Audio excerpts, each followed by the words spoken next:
Para hadirin yang kami hormati, yang kami muliakan, sudah menjadi ciri khas para nabi, para rasul, ciri khas para siddiqin, ciri khas orang-orang saleh sebelum kita. Mereka selalu berdoa kepada Allah Subhanahu wa ta'ala, meminta kepada Allah Subhanahu wa ta'ala agar diberi anak dan istri yang menggembirakan mereka, diberi anak yang menyejukkan mata mereka, yang membanggakan orang tuanya, yang taat membantu orang tuanya, yang enak untuk dipandang. Maka mereka selalu berdoa, Rabbana hab lana min azwajina wa dhurriyyatina qurrata a'yun waj'alna lil muttaqina imama. Ya Allah, jadikanlah anak dan istriku menggembirakan aku, menyenangkan hatiku, membuat hatiku ini senang, adem, sejuk. Bukan anak yang membangkang kepada orang tuanya, yang hidupnya hanya menyusahkan orang tuanya. Maka hadirin yang dimuliakan oleh Allah Subhanahu wa ta'ala, dulu Nabi Ibrahim alaihi salatu wassalam, beliau selalu berdoa hingga Allah Subhanahu wa ta'ala memberi beliau ini 2 istri dan 2 anak.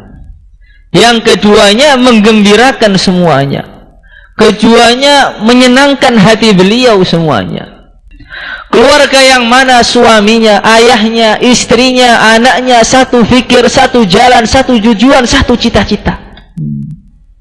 Sehingga iblis menggoda ibunya gagal, menggoda anaknya enggak berhasil, menggoda ayahnya gagal. Inilah keluarga yang begitu hebat, keluarga yang keluar yang terwujud dari sebuah doa.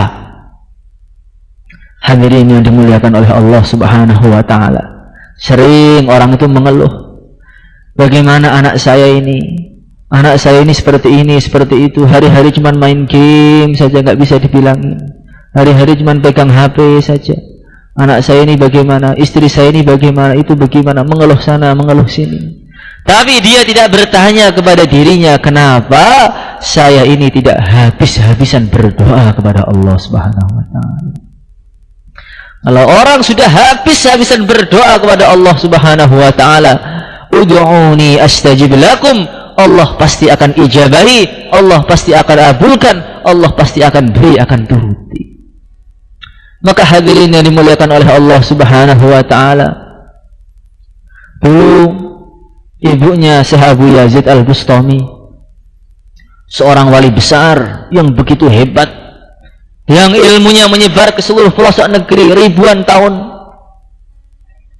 Ketika beliau ini masih kecil, dipesantrenkan oleh ibunya, ditaruh di satu pondok. Maka gurunya ini nerangkan satu ayat, anishkurli wali walidayka ilayyal masir. Gurunya mengatakan, nah, kesimpulan dari ayat ini kurang lebihnya, kewajiban kamu tuh ada 2, kewajiban kepada agama dan kewajiban kepada orang tua. Kamu harus berkorban, berjuang untuk agama dan harus berbakti kepada orang tua. Kamu punya 2 kewajiban yang harus kamu kerjakan semuanya. Maka ketika mendengar tadi, anaknya langsung pulang, anak kecil ini.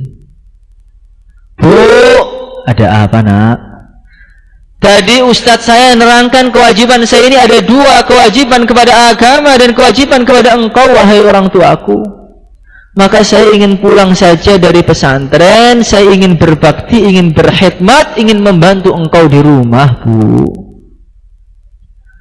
Maka ibunya mengatakan, nak, semua hak-hak saya yang harus kamu kerjakan, kewajiban-kewajiban kamu kepada saya semuanya, nak, semua saya bebaskan, saya ikhlaskan semuanya. Kamu sekarang sudah saya wakafkan untuk agama. Berangkat mondok sana, cari ilmu, berjuang sana, jangan pernah pulang selama-lamanya. Kamu dengan saya sudah tidak ada kata orang tua, tidak ada kata anak. Sekarang kamu berangkat nyari ilmu sampai mentok sana, jangan pernah pulang lagi. Maka benar, saya Abu Yazid nyari ilmu dari satu negeri ke negeri yang lain, dari satu guru ke guru yang lain, terus berputar hingga beliau menjadi ulama yang paling hebat, menjadi ulama yang paling alim, walinya wali. Setelah menjadi pimpinannya para wali, pimpinannya para ulama, beliau ini berjumpa dengan Rasulullah Sallallahu Alaihi Wasallam dalam mimpinya. Nabi mengatakan, hei Abu Yazid, sudah cukup. Sekarang kamu pulang ke rumah kamu, kamu khidmat, ikram, bantu orang tuamu sana. Maka Abu Yazid bangun, langsung pulang ke negerinya. Dicari rumah orang tuanya sudah nggak ketemu. Bangunan-bangunan sudah berubah, kotanya sudah berubah semua. Dicari sampai ketemu ada rumah ini berlumut, sudah tua, tidak ada renovasi, sudah tua, sekarang kan nggak ada penghuninya. Dia salami, assalamualaikum, nggak dijawab. Assalamualaikum bu, ini saya bu. Sudah nggak ada jawaban lagi. Maka diketok, assalamualaikum bu, ini saya. Setelah beliau berteriak, maka terdengar dari pojok rumah ini ada suara yang sudah serak sekali. Waalaikumsalam, siapa? Saya bu, anak ibu Abu Yazid Al-Bustami bu. Maka ibunya itu langsung berteriak, tidak, saya nggak punya anak. Anak saya sudah saya wakafkan untuk agama. Kenapa pulang lagi? Pergi sana. Diusir anaknya ini. Bu, saya ini pulang bukan atas mau saya. Saya ini pulang atas perintah Rasulullah Sallallahu Alaihi Wasallam. Maka ketika mendengarkan perintah Nabi, dibukakan pintunya. Maka ibunya itu matanya sudah nggak bisa melihat lagi.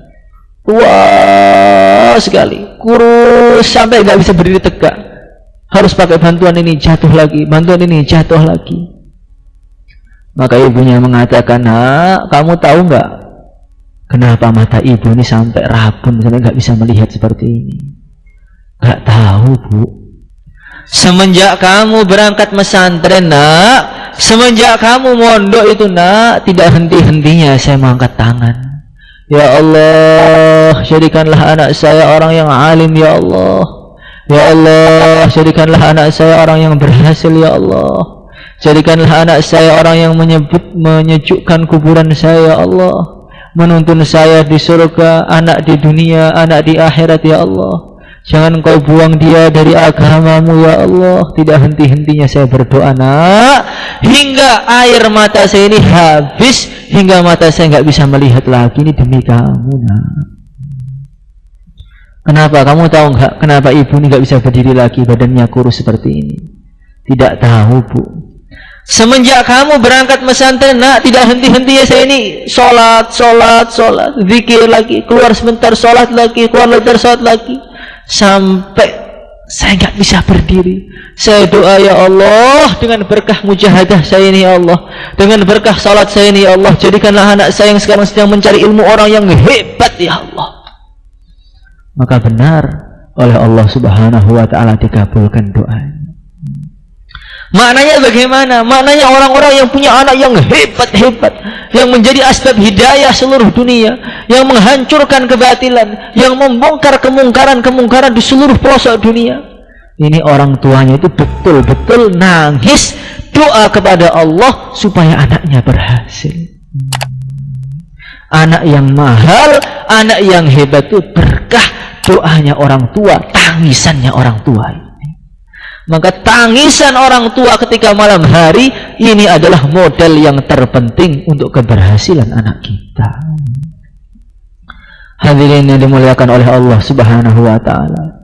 Tetapi powernya doa, nilainya doa itu akan ada manfaatnya dengan sempurna kalau dalam hati kita ada rasa harap kepada Allah Subhanahu wa ta'ala. Kita ini, sebagian kita ini sering doa, ya Allah, ya Allah, ya Allah. Tetapi ketika berdoa itu tidak ada rasa harap pada Allah. Sudah tidak yakin ketika mengangkat tangan itu. Ya Allah, selesaikan masalahku ya Allah. Cuman ragu, selesai enggak, selesai enggak, selesai enggak. Bagaimana mungkin Allah akan mengabulkan doa orang-orang yang ragu kepada Allah? Maka mengangkat tangan itu dengan penuh keyakinan, dengan penuh rasa harap. Ya Allah, ya Allah, ya Allah, dengan penuh raja kepada Allah Subhanahu wa ta'ala. Hadirin yang dimuliakan oleh Allah Subhanahu wa ta'ala, dalam satu riwayat diceritakan, di akhirat nanti ada seorang yang ditimbang amalnya. Ketika amalnya ditimbang, maka ternyata amal buruknya begitu banyak, keburukannya, dosanya begitu banyak, ibadah dia sedikit, zikir dia sedikit, dakwah dia lemah, ilmu dia rendah, semuanya sedikit. Maka malaikat mengatakan, Tuhan, sekarang Tuhan silahkan masuk ke neraka. Maka dia diam, tidak bergeming, tidak bergerak, tidak meninggalkan tempatnya. Malaikat mengatakan, Tuhan, sekarang Tuhan harus masuk neraka. Enggak mau saya. Kenapa kamu enggak mau? Alasan kamu apa? Ini akhirat ini. Dulu ketika di dunia, saya ini pernah mendengar satu hadis qudsi. Ana 'inda dhanni 'abdi bi. Saya ini menurut persangkaan hambaku kepada aku. Allah berfirman, saya ini menurut persangkaan hambaku kepada aku. Kalau hambaku menyangka baik, saya akan berbuat baik kepada dirinya. Kalau hambaku menyangka buruk, saya akan berbuat buruk kepada dirinya. Dan ketika di dunia dulu, demi Allah, saya ini selalu menyangka baik kepada Allah. Dalam hati saya sudah tertanam, Allah tidak akan tega, Allah tidak akan mungkin masukkan saya ke neraka, tidak mungkin. Allah sayang dengan saya, Allah cinta dengan saya, Allah suka dengan saya. Kenapa sekarang saya dimasukkan neraka? Berarti ini tidak sesuai dengan persangkaan saya, berarti tidak sesuai dengan hadis Rasulullah Sallallahu Alaihi Wasallam. Maka malaikat langsung mundur. Masya Allah, gimana ini? Ya Allah, ini ada hambamu, ya Allah, tidak mau masuk neraka. Lah kenapa? Dia mengatakan, bahwasanya engkau berfirman, ana inda dhanni 'abdi bi. Saya ini menurut persangkaan hambaku kepada aku. Kalau hambaku menyangka baik, saya akan berbuat baik kepada dia. Kalau hambaku menyangka buruk, saya akan berbuat buruk kepada dia. Dan dia mengatakan bahwasanya dia selalu menyangka baik kepada engkau ketika di dunia, ya Allah. Maka Allah berfirman, benar, hambaku itu selalu menyangka baik kepada saya. Sudah, biarkan dia masuk surga saja. Rasa baik sangka kepada Allah ketika doa ini adalah modal yang terpenting, yang paling wajib. Allah akan mengabulkan doa saya, Allah akan mengabulkan doa saya. Allah tidak mungkin menyia-nyiakan doa saya. Terus tancapkan dalam hati ini. Rasa inilah yang menjadi power bagi sebuah doa. Kalau sudah mengeluh, saya sudah banyak doa, tapi ya begini-begini saja, nggak ada kaidah apa-apa. Ketika itulah Allah sudah tidak akan mengabulkan doa kita lagi. Hadirin yang dimuliakan oleh Allah Subhanahu wa ta'ala. Maka dalam riwayat lain diceritakan, ada seorang ini dalam neraka sudah ribuan tahun, disiksa lagi, disiksa sampai jadi arang, diciptakan ulang, disiksa lagi sampai jadi arang, diciptakan ulang, terus tidak ada henti-hentinya. Dia berteriak, disiksa terus, tidak ada henti-hentinya. Setelah nggak tahu berapa ribu tahun, malaikat itu datang. Tuhan, Fulan bin Fulan dan Fulan bin Fulan, kamu dan kamu sekarang dipanggil oleh Allah Subhanahu wa ta'ala. Maka dua orang tadi langsung begitu semangat, lari, alhamdulillahirabbil alamin, lulus saya. Lari meninggalkan neraka dengan begitu senangnya, dengan begitu gembiranya, dengan begitu riangnya. Maka ketika sowan kepada Allah Subhanahu wa ta'ala, Allah berfirman, hei hambaku, kamu dan kamu sekarang kembali ke neraka lagi. Maka yang satu tuh langsung lari ke neraka dengan begitu semangat, terjun bebas ke neraka. Yang satu lagi dia tundukkan pandangan, badannya gemetar. Maka Allah panggil dua-duanya. Kamu saya perintahkan untuk ke neraka, kenapa kamu ini hanya diam di tempat gak bergerak? Wajahmu pucat, tundukkan pandangan. Maka dia mengatakan, ya Allah, ketika saya mendengar malaikat memanggil saya, bahwasanya engkau memanggilku, ya Allah, saya begitu senang. Karena saya sudah dalam hatiku sudah tercancap, kalau saya dipanggil Allah, maknanya saya dibebaskan dari neraka. Tapi sampai sini ternyata kau perintahkan saya ke neraka lagi. Ya Allah, berat ya Allah. Maka hamba yang satunya ditanya, kalau kamu kenapa langsung lari ke neraka dengan begitu semangat loncat terjun bebas di neraka? Ya Allah, saya sudah kapok ya Allah tentang engkau. Sudah nggak ingin tentang engkau lagi ya Allah. Dulu saya tentang engkau di dunia, suruh sholat nggak sholat, suruh zakat nggak zakat, suruh berjuang nggak berjuang, sekarang dibakar habis di neraka ini. Saya di akhirat takut kalau tentang engkau lagi masukkan ke dalam neraka yang paling dalam lagi ya Allah. Saya sudah nggak mau tentang engkau lagi. Maka Allah berfirman, persangkaan kalian kepada saya dua-duanya benar, sikap kalian benar, sudah masuk surga dua-duanya. Akhirat itu tidak ada amalan lagi. Akhirat itu tidak ada amal lagi, hanya pembalasan. Tapi ketika di sana hati itu masih penuh dengan rasa harap pada Allah, Allah nilai rasa harap itu. Allah nilai rasa harap itu. Allah beri pahala yang begitu besar hingga di akhirat pun masuk surga karena husnudzon mereka. Hadirin yang dimuliakan oleh Allah Subhanahu wa taala. Doa harus dengan penuh rasa gembira, penuh rasa harap pada Allah Subhanahu wa taala. Dan yang terakhir, doa dalam perjuangan.